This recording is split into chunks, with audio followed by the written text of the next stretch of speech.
आप देख रहे हैं अल्फा डिफेंस हिंदी में आपका स्वागत है। आज के इस वीडियो में हम लोग बात करने वाले हैं HAL तेजस के बारे में।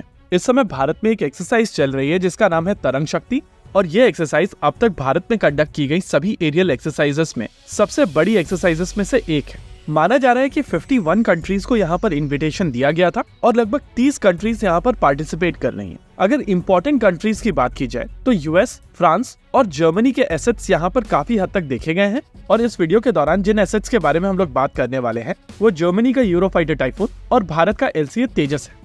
एक्सरसाइज तरंग शक्ति के दौरान एक काफी इंटरेस्टिंग इवेंट हुआ है और इस इवेंट को समझना जरूरी है। इस एक्सरसाइज के लिए जर्मनी की तरफ से 5 यूरोफाइटर टाइफून भारत भेजे गए हैं, साथ में एक A400M लॉजिस्टिकल सपोर्ट के लिए भेजा गया है। भारत में आते समय जर्मनी के एयरफोर्स के चीफ एक यूरोफाइटर टाइफून को उड़ा रहे थे और जब वो सुलूर पहुंचने वाले थे तो उनको इंटरसेप्ट किया गया भारतीय वायुसेना के vice chief air marshal AP Singh द्वारा। लेकिन इंटरेस्टिंग चीज यहाँ से शुरू होती है। एयर मार्शल जो एयरक्राफ्ट उड़ा रहे थे वो LCA Mark 1 था और ये एयरक्राफ्ट इस समय सुलूर में बेस्ड है।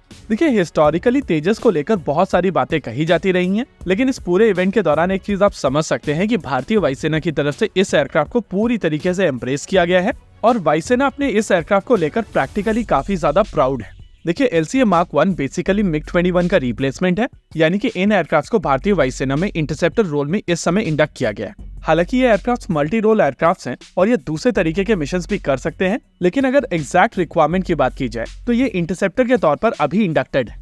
कॉन्टेक्स्ट को समझने के लिए इमेजिन कीजिए कि आज की तारीख में बालाकोट जैसा अटैक किया जाता है। ये अटैक मिराज 2000 से किया जा सकता है, ये अटैक Su-30 MKI से किया जा सकता है, ये अटैक रफाल से भी किया जा सकता है और ये अटैक तेजस से भी किया जा सकता है। लेकिन अटैक के बाद में अगर पाकिस्तानी एयरफोर्स भारत में घुसने की कोशिश करती है तो इनको एयर कॉम्बैट पेट्रोल के ऊपर LCA तेजस एयरक्राफ्ट दिखाई देंगे। इन एयरक्राफ्ट का रोल होगा एयर डिफेंस प्रोवाइड करना, और अगर Pakistani air force Indian air space में घुसने की कोशिश करती है तो ये एयरक्राफ्ट पाकिस्तानी एयरफोर्स के एयरक्राफ्ट को इंटरसेप्ट करेंगे।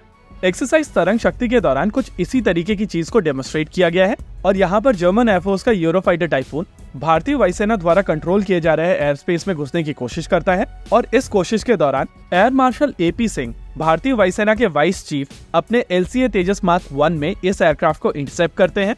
हालांकि ये एक फ्रेंडली एक्सरसाइज थी और भारतीय वायुसेना को ये चीज पता थी कि यहाँ पर यूरोफाइटर टाइफून आने वाले हैं, लेकिन सुलूर में बेस्ड ये स्क्वाड्रन इस यूरोफाइटर टाइफून को डिटेक्ट करती है और उसके बाद LCA तेजस की मदद से इसको इंटरसेप्ट करती है, जो प्रैक्टिकली एक रेगुलर मिशन के दौरान भी किया जाएगा। देखिए, यूरोफाइटर टाइफून और दासो एविएशन का रफाल वर्ल्ड के बेस्ट 4.5 जनरेशन एयरक्राफ्ट में से एक है और अगर आप 5th जनरेशन एयरक्राफ्ट जैसे कि F-22 या F-35 जैसे एयरक्राफ्ट को हटा दें तो ये दुनिया के सबसे स्टेल्दी एयरक्राफ्ट में से भी एक है।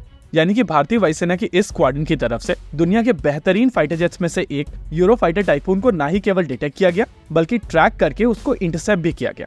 अब अगर आप यूरोफाइटर टाइफून की तुलना में बॉर्डर के दोनों तरफ इक्वल कैपेबिलिटी वाले फाइटर जेट्स को ढूंढेंगे तो आपको समझ में आएगा कि ईस्टर्न बॉर्डर के ऊपर J-20 को छोड़कर कोई भी फाइटर एयरक्राफ्ट इस एयरक्राफ्ट के बराबर नहीं है। इसके अलावा इस पूरे एपिसोड का एक और इम्पोर्टेंट एस्पेक्ट है जो समझना जरूरी है और वो है तेजस एयरक्राफ्ट का वेरिएंट। इस पूरी एक्सरसाइज के दौरान भारतीय वायुसेना की तरफ से जो तेजस एयरक्राफ्ट यूज किया जा रहा है वो तेजस Mark 1 है, यानी कि बेसलाइन तेजस।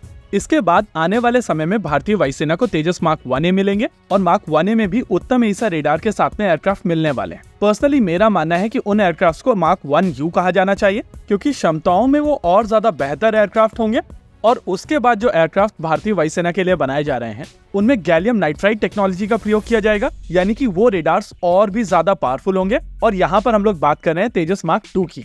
लेकिन इंजन्स को लेकर सप्लाई चेन इश्यूज इस पूरे प्रोग्राम के पोटेंशियल को डिटोरिएट कर रहे हैं। होप ये चीजें जल्दी सॉल्व हो जाएंगी। इसी के साथ आज के इस वीडियो में रखते हैं केवल इतना ही। वीडियो को अंत तक देखने के लिए धन्यवाद। देखते रहिए अल्फा डिफेंस। जय हिंद।